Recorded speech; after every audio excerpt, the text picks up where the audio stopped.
officially begin negotiating with unrestricted free agents. It's possible one of the top names set to hit the market could be finding new homes by the start of the new league year. That officially kicks off at 4 p.m. Eastern on Wednesday. And for a preview of what is possible to come, we're joined by CBS Sports senior NFL insider Jonathan Jones. And just outside of the top 10 is where we find our first signal caller set to hit the market, and former #1 overall pick Kyler Murray, who the Cardinals have already made it known they plan to sever ties with him. But since he's owed $37 million in guaranteed money, he can be had for the veteran minimum. But how does that change just how he's viewed entering free agency? So Kyler Murray, for the first time in his career, is going to be playing for someone other than the Arizona Cardinals. And he and his representation can certainly talk to any of the other 31 teams that may have interest. And look, I say 31 because, frankly, 31 teams should have interest in Kyler Murray when you are going to have him for $1.3 million when the salary cap is now north of $300 million. So it is going to be up to Kyler Murray, Kiana, on where he wants to go. Does he want to be a backup, let's say, for a Patrick Mahomes and a Kansas City Chiefs, or does he want the opportunity to start week 1? And the obvious answer is probably the latter, right? And so you look around at the places that he could go. He could go to the New York Jets, sure. Does he want to go to a dysfunctional organization like that, having just left the Arizona Cardinals?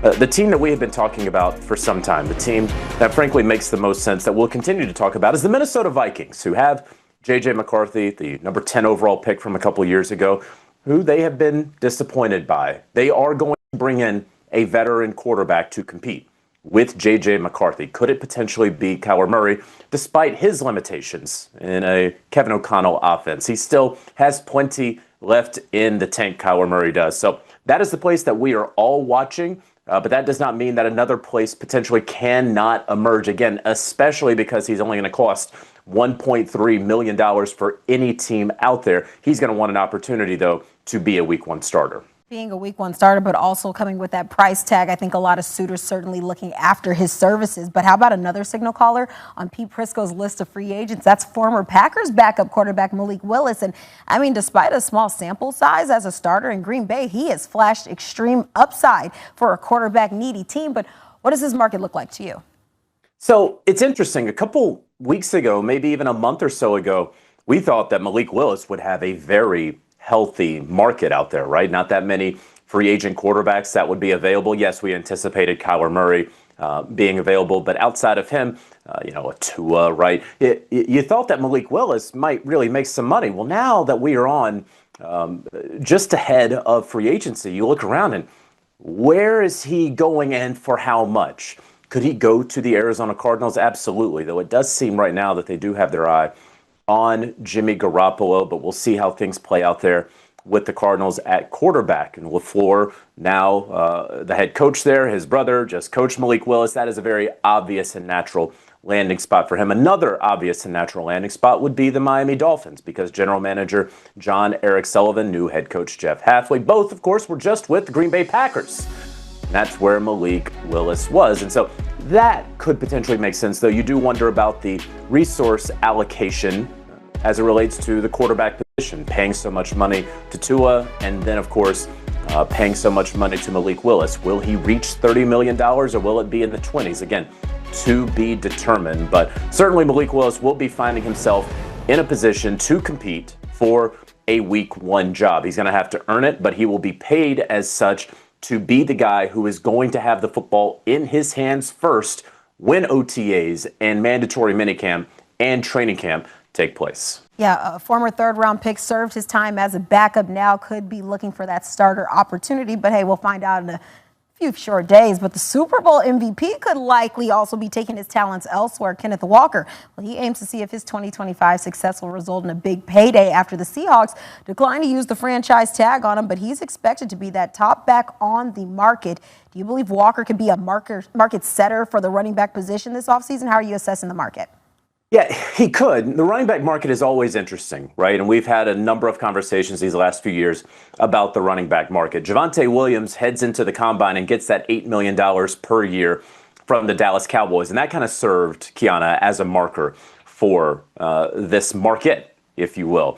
And so now you look at it, does a team want Kenneth Walker III at 14-ish million, or do they want an ETN at 10, right? It's going to be how you value that player against what the price ultimately is going to be. You look around the league and who could want Kenneth Walker III? Would it be the Denver Broncos? Would the Kansas City Chiefs want to use some of that money there?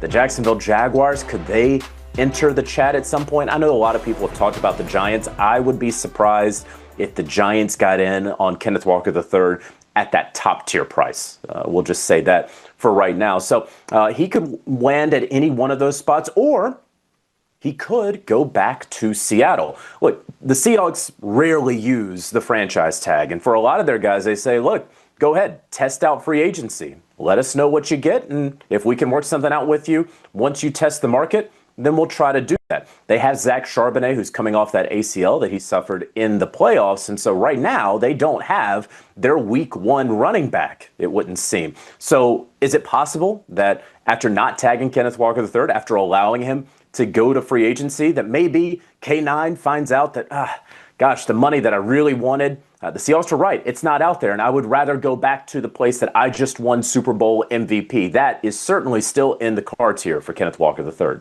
Running backs and them being valued, I feel like it's a story as, long as time tells, whatever the saying goes. But nonetheless, how about another Super Bowl champ expected to test free agency, Mike Evans, heading into free agency for the first time in his NFL career, even despite coming off, numerically, kind of like the worst season of his career. He's a wideout that still has something to show in the tank. The Buccaneers have reportedly said they want to keep him, but give me your outlook on the 32-year-old Pro Bowler. Yeah, the Buccaneers have wanted to keep him. I think there is a possibility that if Mike Evans gets offered somewhere, that he could take that offer back to Tampa Bay and say, hey, what do you want here? But according to multiple sources that I've spoken to, for all intents and purposes, Mike Evans' career as a Tampa Bay Buccaneer, until he signs a one-day contract to retire as a Tampa Bay Buccaneer, is over. He will be playing somewhere else in 2026 and perhaps beyond. It's interesting because they had this dance a couple of years ago, and folks with Tampa Bay felt encouraged that they would be able to get a deal done. They did. But now that he is about to hit free agency, there's a different tone. And the Buccaneers were waiting, hoping that they could retain Mike Evans. But ultimately, it does appear almost certain that he is going to be signing elsewhere. Now, where could that be? Certainly price is going to matter. I've been reporting that Mike Evans is hopeful that he can get a 2-year contract around $50 million, essentially a deal that would average around $25 million, no matter the length of the deal, right? Because you don't know if he's going to play 1 or 2 more years, okay? There are teams that I've spoken to who believe he's not necessarily on the decline like a number of players at his age would be. Yes, he broke his collarbone this past season, but it was a freak accident. It wasn't like it was a hip or a groin or, his knees are starting to go. So that's one thing that teams are starting to kind of feel out. The last thing that I would say, I don't think that Mike Evans is going to sign immediately as soon as free agency begins. He wants the offers, whenever they do come in, to start to come in. He wants to evaluate it. He hasn't really been able to be in this position in his professional career. So, Kiana, one team that I think we all absolutely have to keep our eye on, the LA Chargers, okay? You talk about that big body wide receiver who still has it, him matching up with Justin Herbert in Mike McDaniel's offense.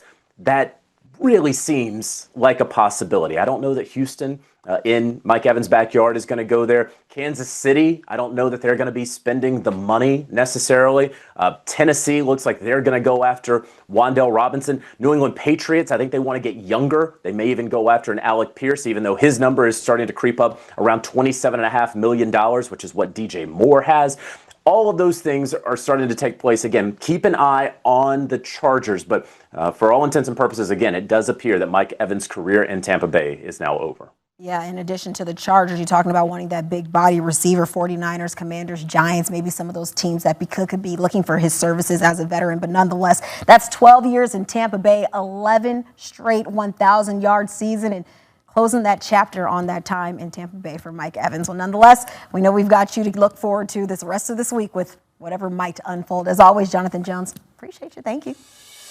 Let's take a look at Pete Prisco's top 10 free agents you can find on CBSSports.com. Tyler Linderbaum, arguably the top name out there on the market. The Ravens certainly a team who wants to retain their Pro Bowl center, Trey Hendrickson. It's his time in Cincy finally over. He finally gets his wish 2 years later to land in a new home. And the Cowboys, they locked up George Pickens, placing the franchise tag on him, making Alec Pierce the top wideout available on the market. The legal tampering period, that begins 12 noon Eastern, March 9th.